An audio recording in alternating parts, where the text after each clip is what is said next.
السلام علیکم ورحمۃ اللہ وبرکاتہ۔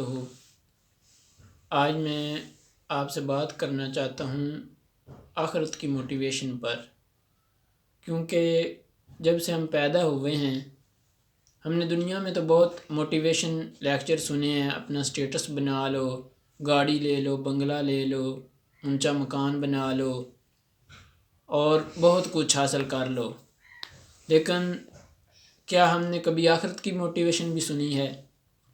کیا کبھی ہم نے یہ بھی سنا ہے کہ موت کے ساتھ یہ تمام چیزیں فنا ہو جانے والی ہیں اور اس کے بعد ایک ابدی زندگی شروع ہونے والی ہے؟ انسان کی زندگی کا سفر جو کبھی ابدیت سے شروع ہوا تھا تو وہ ابدیت پر ختم ہونے والا ہے، یعنی انسان ایک ابدی مخلوق ہے، اسے کبھی مرنا نہیں ہے۔ اللہ جل شانہ نے جب اسے پیدا فرمایا تو اس کے سامنے یہ چیزیں رکھ دی تھیں کہ اے انسان، تمہیں کبھی موت نہیں آئے گی، یا تو جنت کی زندگی ہمیشہ ہمیشہ ہے یا جہنم کی زندگی ہمیشہ ہمیشہ ہے۔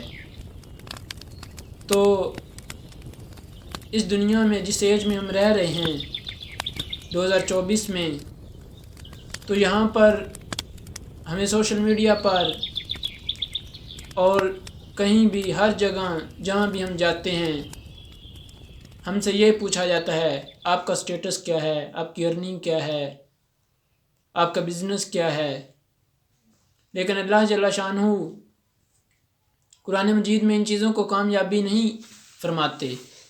وہ فرماتے ہیں کہ کامیاب تو وہ انسان ہے جس نے اپنے نفس کا تزکیہ کر لیا، قد افلح من تزکی وذکر اسم ربہ فصلی بل تؤثرون الحیاۃ الدنیا۔ مگر تم لوگ تو دنیا کی زندگی کو ترجیح دیتے ہو، تو ہماری ترجیحات میں سے یہ ہونا چاہیے کہ ہم آخرت کے لیے کتنا کچھ کام کر رہے ہیں، ہم اپنی آنے والی اس ابدی زندگی کے لیے کتنے فکر مند ہیں۔ تو اسی موضوع کو سامنے رکھتے ہوئے میں آپ کے سامنے آج حاضر ہوا ہوں۔ تو بات یہ ہے کہ سوشل میڈیا پر آپ نے بہت زیادہ سنا ہوگا کہ اپنی ارننگ کو بڑھا لو، اپنی جو ہے پرسنالٹی کو بڑھا لو، یہ کر دو وہ کر دو، کچھ بھی نہیں۔ ہاں، اللہ جل شانہ نے جو چیزیں حلال کی ہیں آپ کے لیے اس میں سے کھاؤ پیو، لیکن فضول خرچی نہ کرو۔ تو ہم دیکھتے ہیں کہ ہم ہیں تو مسلمان، لیکن ہماری فکر اور ہماری سوچ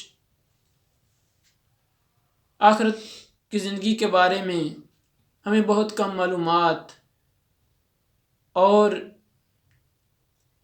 یہ چیزیں جب انسان کو نہیں ملتی تو وہ ڈپریشن کا شکار ہو جاتا ہے۔ تو کیا اس ڈپریشن کو ریموو کرنے کے لیے بھی کبھی کسی نے آپ سے کوئی بات کی ہے؟ کیا کبھی آپ سے یہ بھی کسی نے کہا ہے کہ جب آپ اس دنیا سے چلے جائیں گے تو اس کے بعد آپ کے ساتھ کیا ہونے والا ہے؟ کیا ہم نے کبھی اس بارے میں سوچا ہے؟ بلکہ ہمیں سوچنے کا موقع ہی نہیں دیا جاتا۔ بس ہم پیدائشی طور پر مسلمان گھرانے میں پیدا ہو چکے ہیں، یہ ہمارے لیے کافی ہے۔ تو ہم سمجھتے ہیں کہ جنت تو ہماری ہو گئی، لیکن اللہ جل شانہ فرماتے ہیں کہ کیا تم یوں ہی جنت میں داخل کر دیے جاؤ گے اور تمہیں آزمایا نہ جائے گا؟ اور تم سے پہلے لوگوں کو بھی آزمایا گیا، یہاں تک کہ پیغمبر اور ان کے ساتھی پکار اٹھے متی نصر اللہ، کہ کہاں ہے اللہ کی مدد؟ تو بھائیو، بات کرنے کا مقصد یہ ہے کہ دنیا کی زندگی ایک دن ختم ہو جانے والی ہے۔ یہاں پر ہمارا جو بھی سٹیٹس ہو، جو بھی ہو، ایک دن ہم نے اپنے رب کے حضور پیش ہونا ہے۔ اس پیشی کو مد نظر رکھتے ہوئے ہم دنیا میں حلال کمائیں، حلال کھائیں، تو یہ ہماری فلاح ہوگی۔ اللہ جل شانہ نے انسانیت پر حجت تمام کر دی ہے، اور اب